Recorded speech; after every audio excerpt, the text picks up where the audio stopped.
hands up. Call the meeting to order.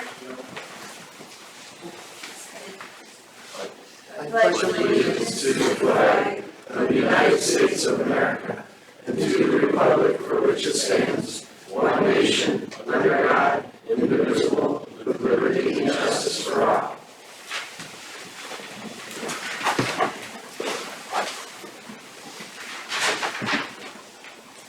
Do we have any nominations for the moderator? I'll nominate myself. I think Seconded by Don Stark. Don Stoffer. Do I hear a third? Any other nominations? Any other nominations? Any other nominations? Any other nominations? All in favor? Aye. All opposed? Aye.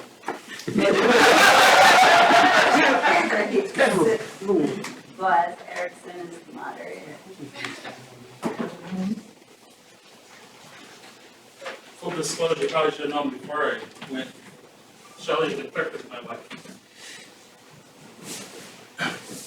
That'll make it easy to do the minutes then, sign off on them. Yeah. All right. So, everybody has received this agenda through the back door. If everybody didn't get it. So basically, motion to approve the agenda as it's written. If you didn't get one, take a few minutes, go grab it. I would make that a motion to approve the agenda as written. Do I get a second? Second. All in favor? Aye. Opposed? None. Thanks.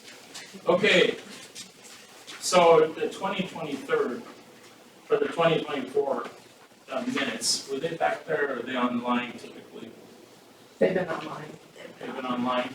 Was there anybody get any comments or any changes they want to make to it? I would move to dispense with reading the 2024 annual meeting minutes, and can I add to that to ratify the minutes as written? That's my motion. Second. Second. Okay. All in favor? Aye. All opposed? So moved. Okay, we're going to go next to the Board of Audit report.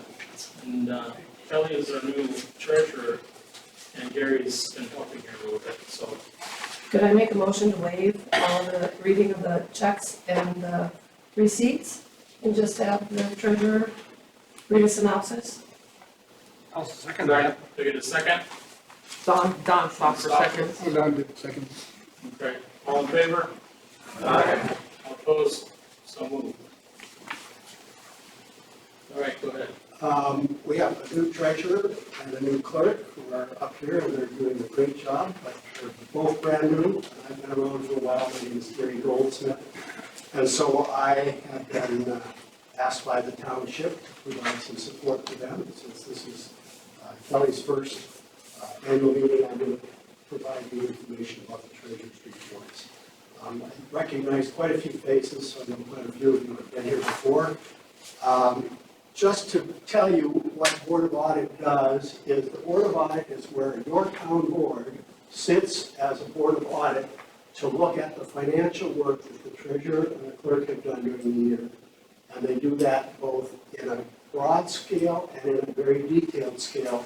And it's up to them to make sure that all the finances of the township are in order. And they actually do that all year long. At every meeting, they see the bank statements, they approve all the claims, which are things you're going to pay, and they see all the receipts, and they see a financial report. So really, auditing by your board goes on at every single meeting. But then once a year, they hold the Board of Audit, and that's where they do a little more detailed work.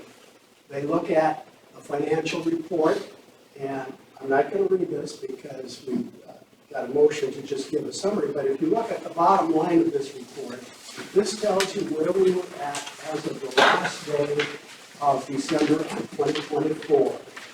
Actually, this is a report of the full year, except for the balance on the far right. And so during that year, we started out with about $1.5 million. We have receipts of about $1.3 million, and as you know, that's mostly tax revenue. There's a transfer in and a transfer out. For those of you who were here a couple of years ago, remember that the road fund loaned the building fund $200,000, so the transfer out was from the road fund to building fund, and the transfer in was when the building fund paid that back. And then we have the ending balance of 1.9. So that's how much we had on hand at the end of 2024. Lest you think that's a lot of money, remember we've been saving up for many years for these road reconstruction projects that we're going to have. The board had contemplated doing a significant one during this coming season, which would have been around $1 million, but they deferred that for another year. But so we're consistently building up on that road and bridge fund, where the other funds will maintain an appropriate balance.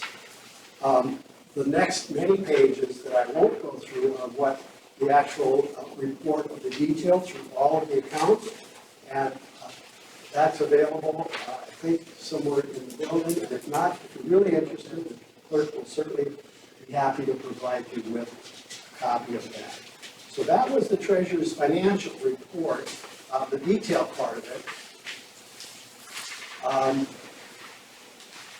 There's a statutory statement that the treasurer has to give to the board at the Board of Audit. And that statement is reproduced up there. The first part is just boilerplate. It's right out of the statute. It says what the treasurer has to do. And then it talks about receipts, disbursements, and a Schedule 1. Schedule 1 is that first cover page I had you look at with the summary. But besides that, the treasurer provided to the board this statement of every receipt and every disbursement that the town made during the previous year. So they had that all available. And the treasurer met that statutory requirement. We then move on to the actual Board of Audit activity. And what happens at the Board of Audit, and for a treasurer, it's kind of the scariest time, especially for a new treasurer, because they're taking over a box of records from the last treasurer. But the board is presented with a list of every receipt into the board's finances and every disbursement made. And then the board members randomly pick 3 receipts and 3 disbursements. And for each of those, the treasurer then has to go to the records and find the documentation to show the instrument that was received, the record that it was deposited, and where it shows up in the bank. They do that on 3 randomly selected receipts that the board members pick. They do the same thing for disbursements. They have a list of every disbursement, and they look at one that they might think, oh, this might be a hard one for the treasurer to figure out. They pick 3 disbursements, and the treasurer goes to that folder and finds the documentation, the invoice coming in, the check paying it. And so they prove to the board that there have been, the records match. The records match the financials in the report. There have been a few horror stories about other towns having problems. This town will never have that problem because of the oversight that the town board has and the vigilance they have on your financial matters. The next slide is actually the 3 receipts that they picked and the 3 disbursements that they picked. And they also reviewed all the receipts and disbursements in general and the cash balances, and they confirmed that all of the financial records were in order. I should tell you one more thing, just for your own information. All of the board's financial accounting is done in a software program called City and Township Accounting System. It's provided by the state auditor, and they provide support. And it's designed specifically for small cities and townships. And so we do everything in that software. And then every month, the treasurer has to print out reports in the software and then match them to the bank statements and the checks and everything, and make sure everything balances. And the board reviews that every month. So there's a double check. You have your actual bank records and your software records. They always have to balance between others too. So that concludes the explanation of the board audit and the financial reports. If anybody has questions, I'll be happy to try and answer them. Thank you. We're going to be able to do first 20, that's part 24 then, okay. This is 2023. Huh? This is is the 2023 external audit review. Schlenner Wenner and company are the people who perform our financial statements and control. This is the process they use. As you can see, this is the report that they give us. And they said the auditing firm went smoothly. They had positive working relationship with the management, and nothing unusual was noted in the terms of recorded transactions or accounting policies and treatments. And they are actually going to be working, on our 2024 audit now. And as you can see, everything was good. Any questions?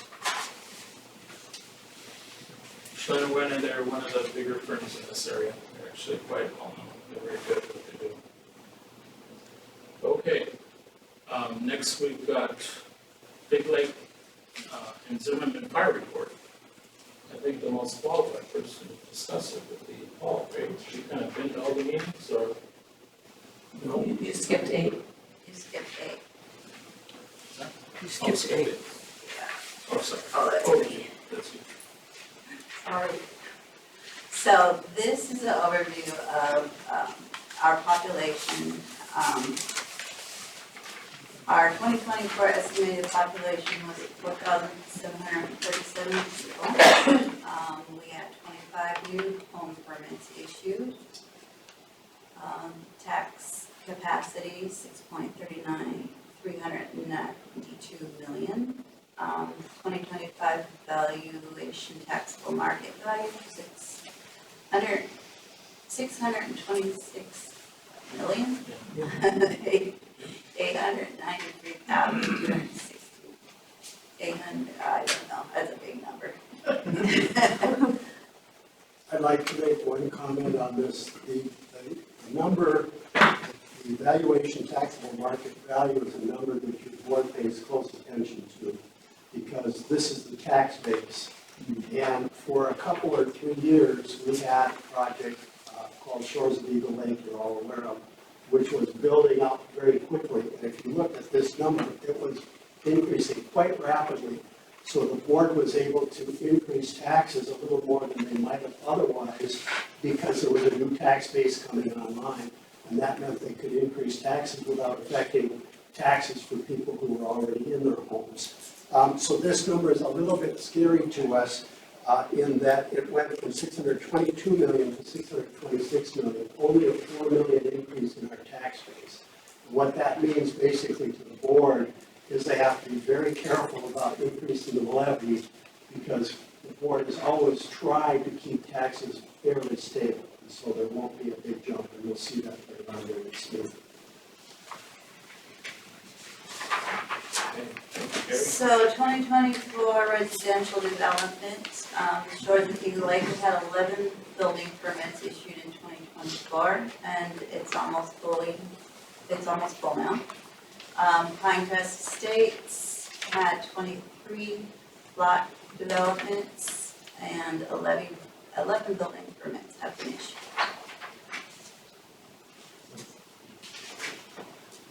Annual recycle day for 2024, there were 47 Orrock Township residents who participated. That's 19% of 243 participants who were there. And our 2025 recycle day will be May 17th. Yes, ma'am. And a big thank you to Big Lake Township, who really shoulders a lot of this for us. So if you want to volunteer with Orrock Township, we could always use volunteers to come out and help on Recycle Day. So We if need you're people on the road, people We who need to direct traffic. yeah, directing traffic and kind of helping. So if you're interested in helping with Recycle Day, you can get a hold of Shelley. Just a couple hours. It's usually done by lunch. So we open the gates at 8. Volunteers are required to be there at 7 in the morning. Last year I was cutting people, ooh golly, the road was clear by 8:30, the driveway was clear by 8:45, and I was cutting people by 10. So last year was a little bit faster. Paul's been there for many, many years. They probably need 3 or 4 people only for the road, so don't be all just run up there one. We're always willing to have a couple people come over. Question from, What's the location again?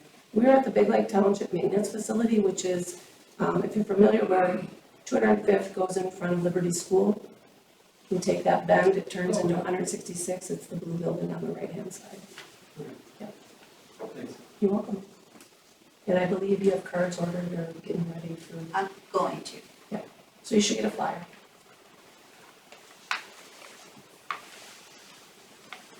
Okay. This is me.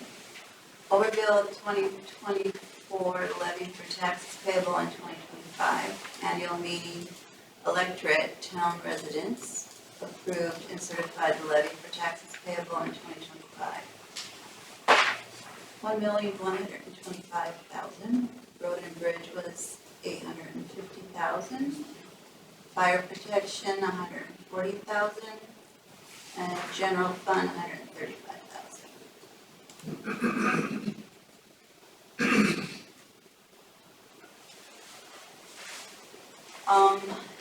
So the 2024 township election, I know from what Chris said that it went really well. Orrock Township residents elected 2 town board members and a town clerk on November 5th, 2024. The total of 3 positions were on the November ballot for 4-year terms. We had to say goodbye to Bob Hassett. He resigned in October 2024.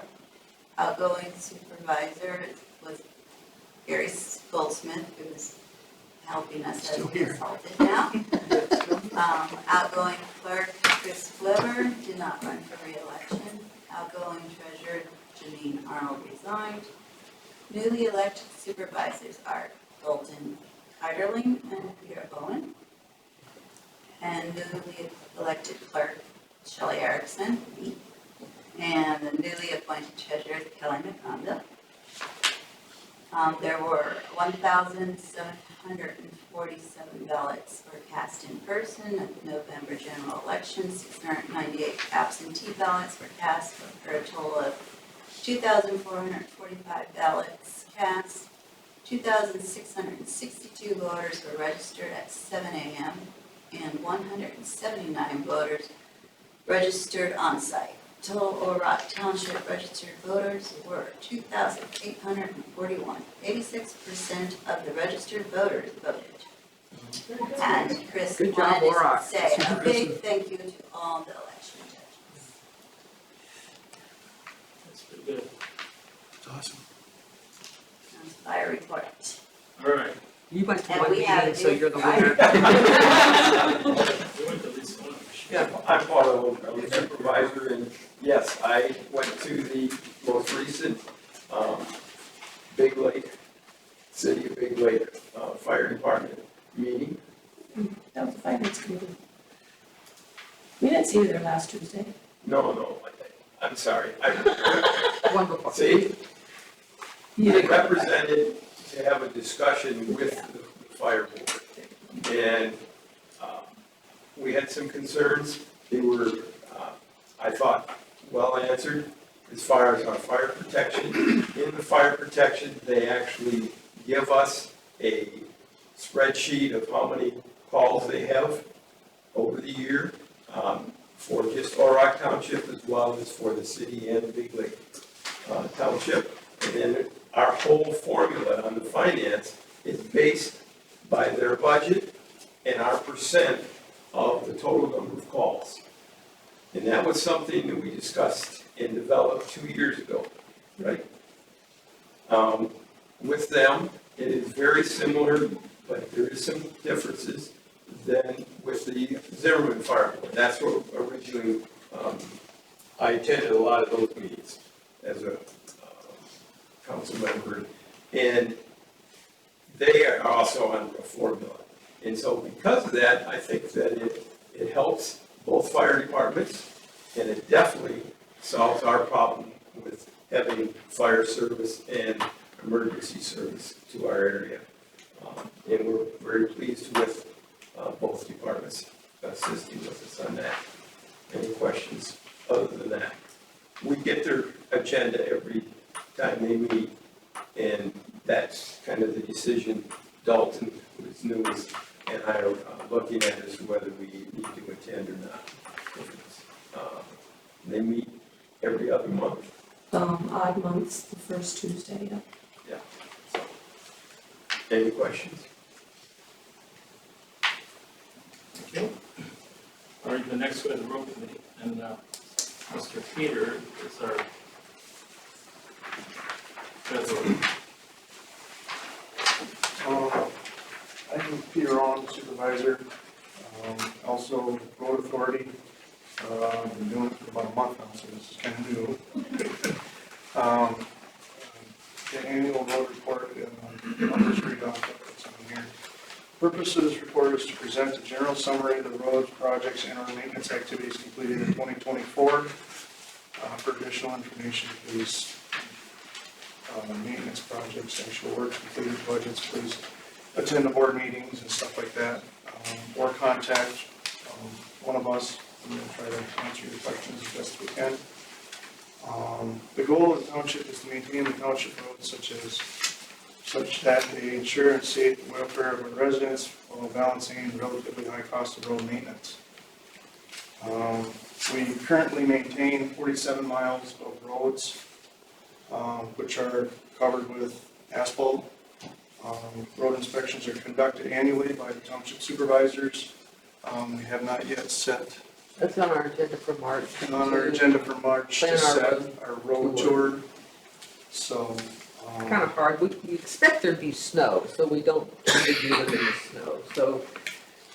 But we don't have snow, we just haven't set it, so. so, as far as that goes, the 2024 road bridge fund levy was at $650,000. The actual levy receipts were $657,162.59.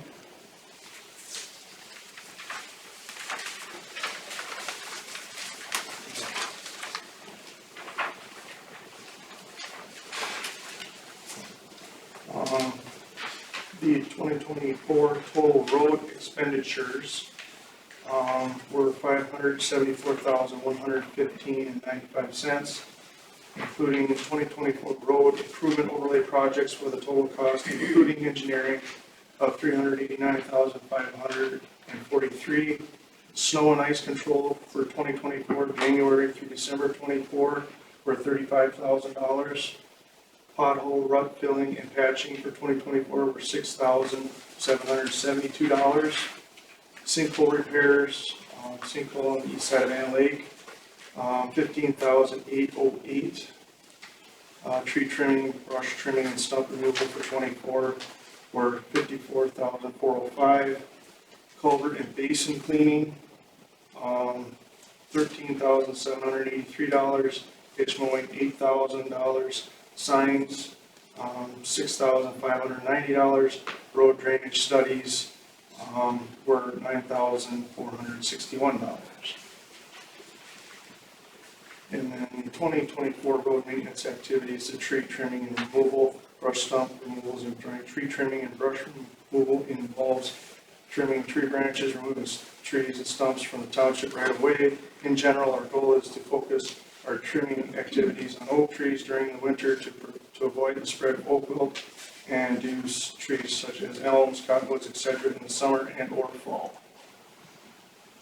Township continually conducts tree trimming and removal activities that are prioritized based upon risk to public safety. Culvert basin cleaning, catch basin cleaning, including cleaning of curb inlets, drop inlets, grate inlets, and other drainage collection basins is performed routinely. Pothole rut filling and patching, crack filling, sealing, patching are maintenance activities that are used to extend the life of asphalt pavement. The report of the overlay projects total cost $346,940 excluding engineering fees. 161st Street Northwest from the cul-de-sac to 255th Avenue Northwest was one. 162nd Street Northwest from the cul-de-sac to 255th Avenue Northwest was another. 255th Avenue Northwest from 164th Street Northwest to cul-de-sac was another. 180th Street Northwest from 164th Street Northwest to the cul-de-sac. The road improvements overlay and paving plan for 2025. The estimated costs are $369,029.48 excluding engineering fees. We just approved The purple.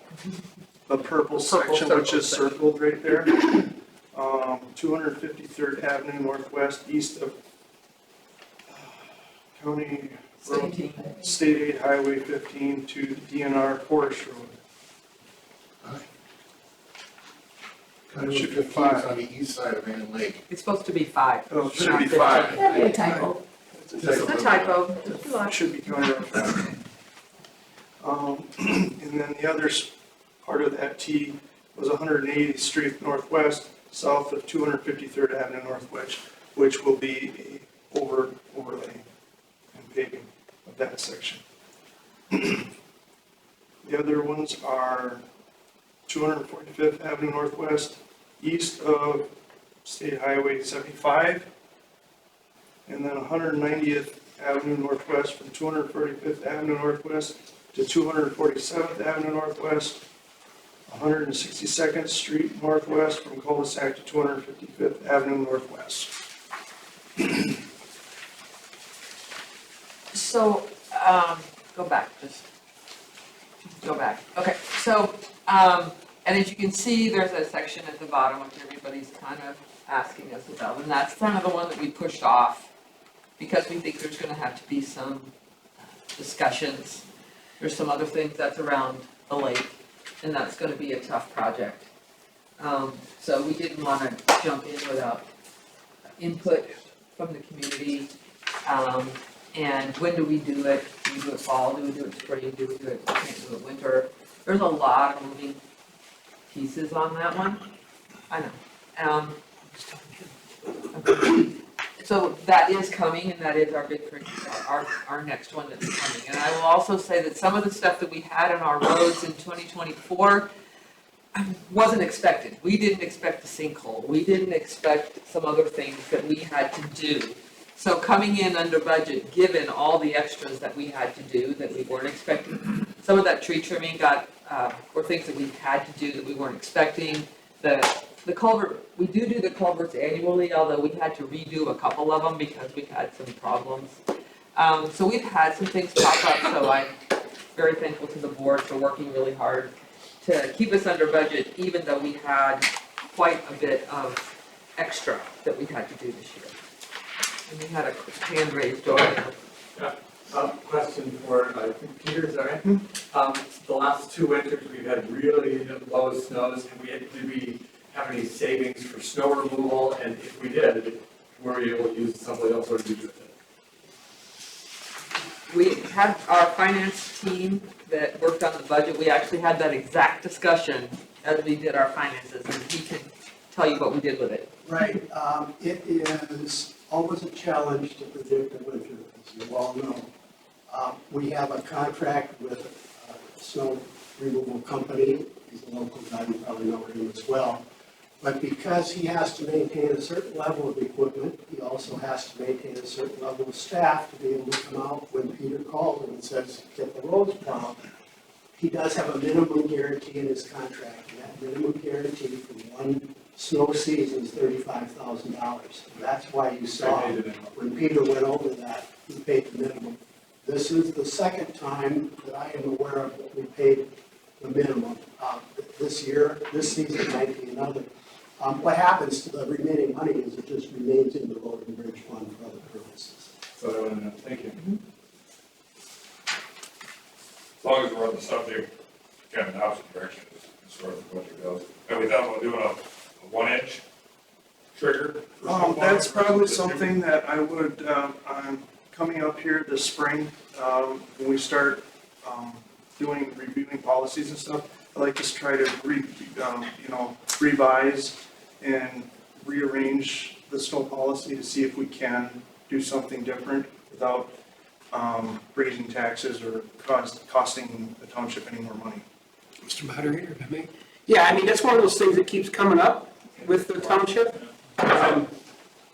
When I was on the township board and before I got on the township board, people have always been talking about if we go to that 1 inch. But you're gonna, it's reasonable to expect, and in your budget, that's gonna be an increase in tax. It's just, is it worth it to the people to do that? You know, that's kind of one of those things. It'd be nice to get a lot of people at one of these meetings to decide it, or just to try to get some sort of a general consensus from people before they do it. Because some people don't really care, they just soon ride their sled down the ice, you know? I know a lot of my neighbors love the ice on the road, because they can just go to beat the band down the road, but, you know, for the people that don't want the ice on the road, it's gonna be, you could reasonably expect to, I'm just gonna take a solid guess here, about a 40% increase in what it costs you to do your roads every year. How many times have we hit our budget in the last 5 years for snow removal? I think every other year but the last 2. I mean, 3 years ago, I mean, we went over budget because there was so much snow. The years in between that were very close to the budget. This has just been, Did we hit it? huh? The 2 years prior to that, Yeah. one heavy snow, did we hit it? Yeah, And the budget's 80,000 right now. yeah.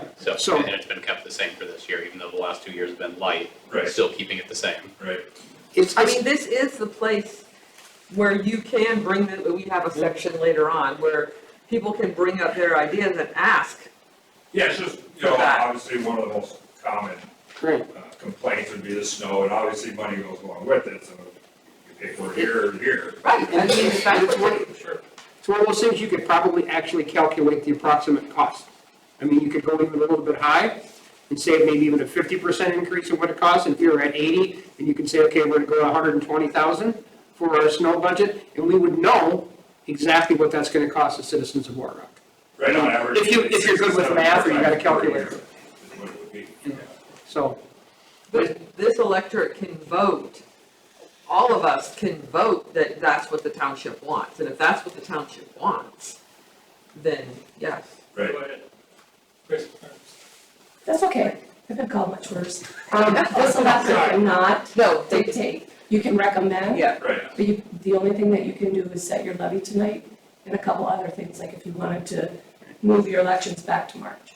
So you can request it, ultimately it's a board decision. Right. I mean, if, well, that's what I meant. I mean, it comes from this. If we heard from everybody, that's what we really wanted, we want to pay X amount of extra, we would definitely use that.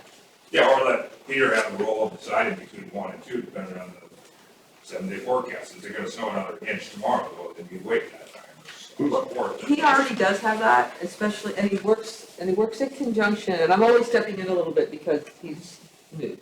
But he does have that ability in working with our snowplow, they consult and they look at the weather forecast. If we know it's gonna melt tomorrow because it's gonna be 40, that's one thing. If we know we're going into a deep freeze, we might go shallower or deeper to get it off before we go into the deep freeze. And that, he does already have that authority to do that, And I've to done make that those this year. decisions. A few times. But and I can hear, what I hear is maybe do it more often. That's only one person speaking, so. Okay. What is the level now, 2 inches or? 2 inches. 2 inches and the snow has to stop. And that's pretty standard across the county. I don't even think the county was. I think Big Lake uses the same terms too, right? Yeah, 2 inches and stuff. We, if I could, Yeah. just like Orrock Township, depending on the snow quality, depending on the conditions, depending on the road. There are some roads that we have that are through streets or, you know, so they get hit. But historically, the road authority in Orrock Township, as well as Big Lake Township and other townships around, they consult with their vendor, look at the weather, make a determination. That 2-inch threshold is it's not a set in stone. It's a pretty good guide, Right. but, you know, you have to have some leeway. So, There was another hand up back Yeah. there. I was just curious about the minimum on that contract for snow plowing. Who sets that dollar amount? It's the vendor. That's negotiated in the contract? It's in the contract. And we have a multi-year contract, I think it was 5 years is what it is, and then it's negotiable. Right, the contract is bid out periodically, so if somebody came in with a better bid, if they were qualified, they would bid the contract. When it's time, we'll put an RFP out, request for proposal. It's determined on insurance, equipment, and staff. Yeah, I was Pension. just doing the math backwards at 35 grand, I mean, that just took out the shorts. By the time you keep those trucks going and ready, fueled up, when people on call, that's not enough money for, if I'm being honest, we're not, he's not getting paid enough for that. Whether it snowed or not, that minimum was really low, isn't it? I didn't expect it. Well, I'm sure, no, it does, but still, I mean, for the guy that drops everything to go off and plow the roads, so like he's paid to do, of course, too, but that minimum is, It has been. feels really good. But it's an open bid process, my guess, is at the time of the bidding, that was the multiple bidders, that's where they all were at. So we've been getting a heck of a deal. Yeah. Oh, yeah, for sure. There's extra money left over for that in that snow deal, but that, I suppose that's them to renegotiate as far as that goes, it just Do feels. you know when the contract's up? 3 years or something, I think. I think you're right. I think it's very 2 more years, I think. Yeah. This year was 1, 2. Just all the bitching. Soon, we'll probably go. Okay. Everything's going. All right. We'll move on to the presentation of the levy. The town board at its February meeting made some recommendations, adopted a recommendation that it will make to this body as to what it would request you to approve as far as the levy that we adopt this year for taxes payable next year. The levy always comes a year before the taxes are actually payable. And so this slide reflects the town board's recommendation to you and their request to you to authorize this levy. And if you want to spend a little bit of time on the various items. First of all, looking at the bottom line, $1,125,000, you'll note that's a 0% increase from last year's levy. And the last time that happened was between 2019 and 2020, we had a 0% increase. Some of the subsequent slides, you'll be able to see, at least graphically, how the levy has gone up. We've reached a point where the board has been able to maintain things with quite a degree of stability. One of the biggest changes this year is in the general fund. Last year it was $135,000. This year it's $95,000. The general fund is what funds the ongoing operations of the town: the clerk's salary, the treasurer's salary, board compensation, heat, electric, all of those things. It's the administrative cost really, and the board has been able to keep that quite stable. Having a new building with good insulation helps.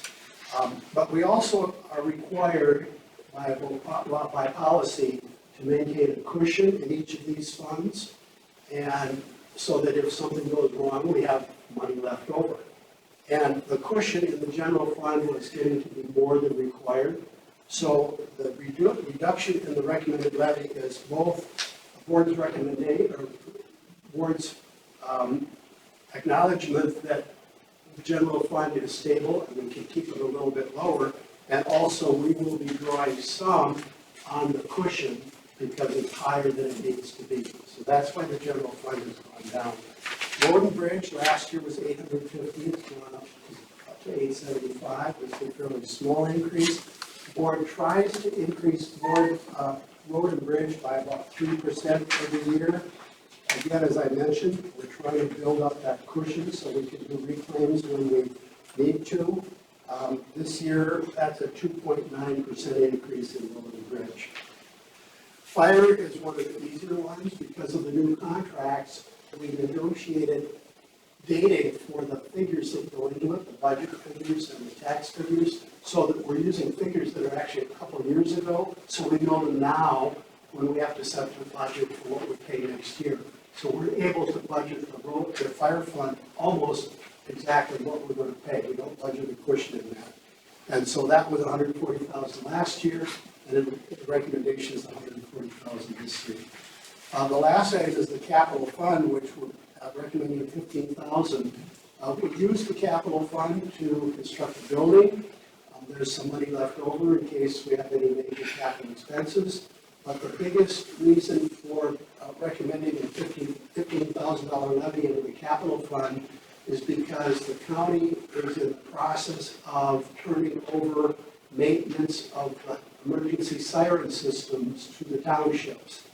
And so once that happens, if there was to lose a couple of 3 sirens, there's going to be a pretty big expense. And so the board wants to start to build up the capital fund to be prepared for that eventuality, and we think 15,000 is a reasonable start.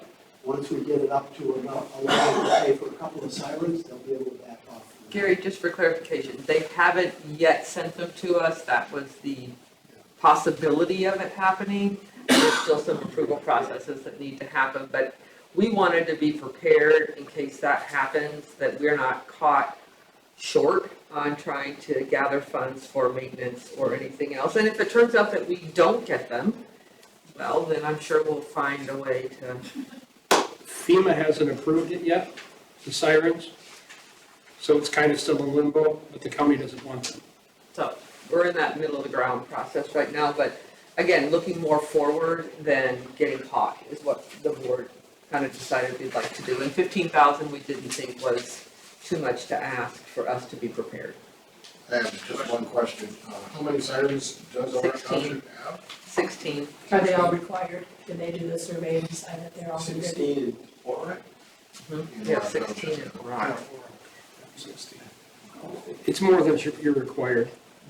What you have right now is the number of sirens is required for nuclear notification, which is significantly more than what you need to have for standard emergency notification.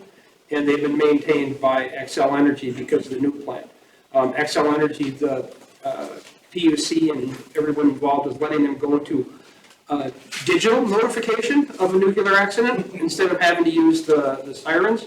So they're able to, what they're hoping to do is get rid of the siren system altogether and just go to that. And then local government will be responsible for the emergency sirens. Even if you pay for them, the sheriff's department will still handle sending the emergency notifications through the system, but the actual cost and maintenance will fall to local government, township and city. Example, I think one of those costs about 20 grand, I think, roughly. They ain't cheap. Yeah, actually, between 20 and 25,000. For the maintenance or for the? No, the replace one. Replace one. So you're gonna go through again, watch out the folder aside. Okay, sorry, I just want to make sure they knew it's not a done deal yet. We're still working on it. But it's a good thing to prepare for. Yeah. The next couple of slides we'll just very briefly go over. This is just a graphic image of the levy history by actual dollars levied. And you'll see in 19 and 20 there was no change, and now in 24, 25 there's no change. Some of the big changes at the beginning between 2015 and 2016 and 2017 were artifacts of previous board actions that cut the levy back severely and actually more than probably was advisable, so the board was catching up. But you have a good board now, is very conscientious of what they're doing with your money, and as long as I'm with them, we'll be working to keep that all under control.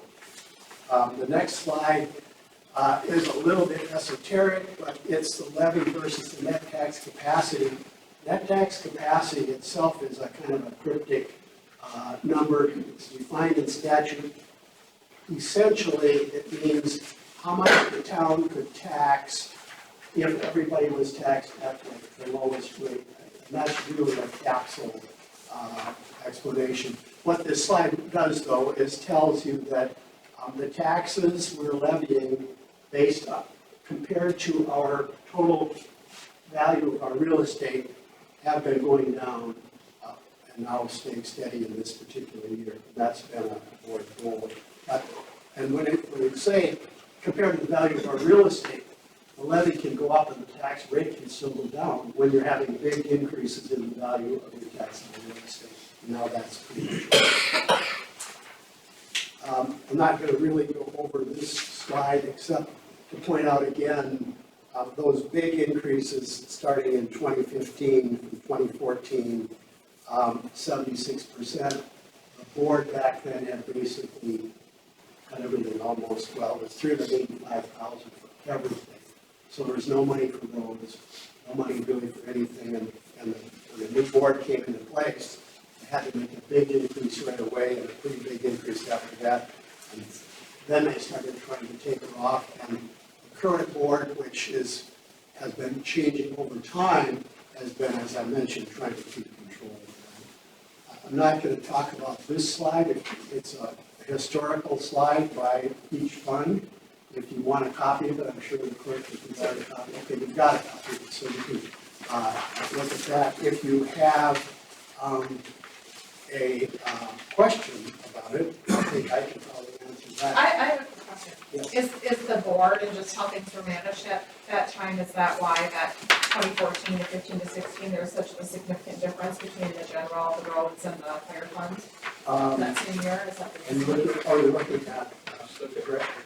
And what's the question again? So, From 2014 to 2015 in all the areas, there's a significant change in spending versus what was levied. Is that why? oh, Or were there other significant yeah, projects because that happened during that in time? 2014, they levied about half of what they needed. Okay. And they spent down basically all of the cushions and all of the funds. Okay. And then in 2021, on the road and bridge, it came up again. Was that when they did the roads? Was that the, no, that was, Yeah, the board hopes to increase road and bridge by 3% every year. And we can do that almost without increasing taxes or with a minimal increase in taxes. And so from 2020 at 975 to 2021 at 1,008,000,008 is only $32,000 increase. I have to look at the percentage on road and bridge, but we should probably plan on seeing, if the board can do it, a 3% increase in road and bridge every year, because if the board undertakes that project over by Eagle Lake next year at $1 million, a lot of that cushion and building up is going to be spent. And we have the same situation coming up around Man Lake, where roads have really reached their lifespan. I'll just spend 1 minute, because we pulled out some slides about road maintenance, but the board has adopted a road maintenance program to both monitor our road conditions and we do things correctly to maximize the effect of our dollars. And so when we do an overlay like we're going to do on some roads, then we'll do chip sealing, chip sealing, chip sealing. And then we wait for 15 years. We shouldn't have to do anything to that road. So it's an ongoing exercise, but the board is being very conscientious about using your money efficiently, but these reconstructions are going to cost a lot.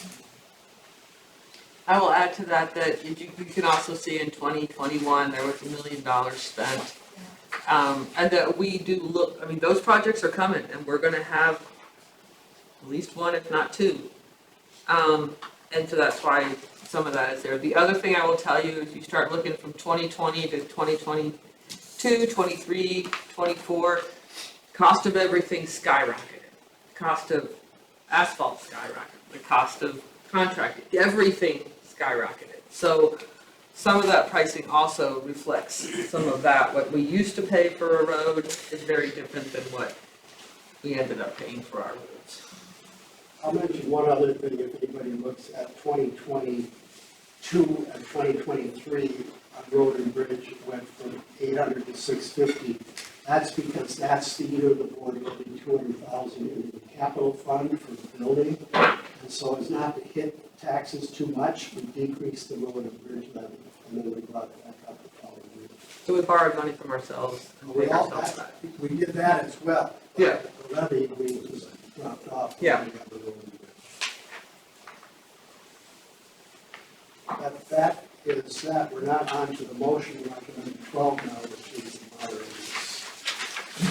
Are these biggest associations, like formed by Eagle Lake, are those roads the townships, or Shores is of that Eagle part of the Lake, association? That's HOA, is that?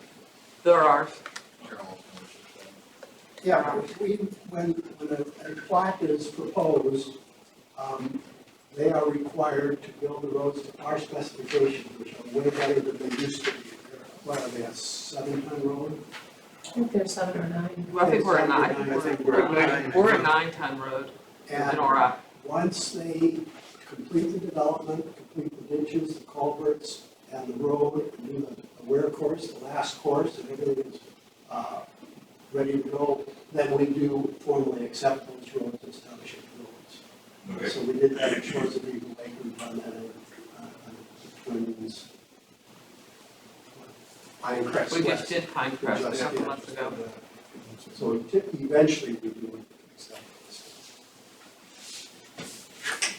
Yeah, and just keep in mind that there's an engineer that comes in and checks it, so it's not just somebody walking, so this looks good.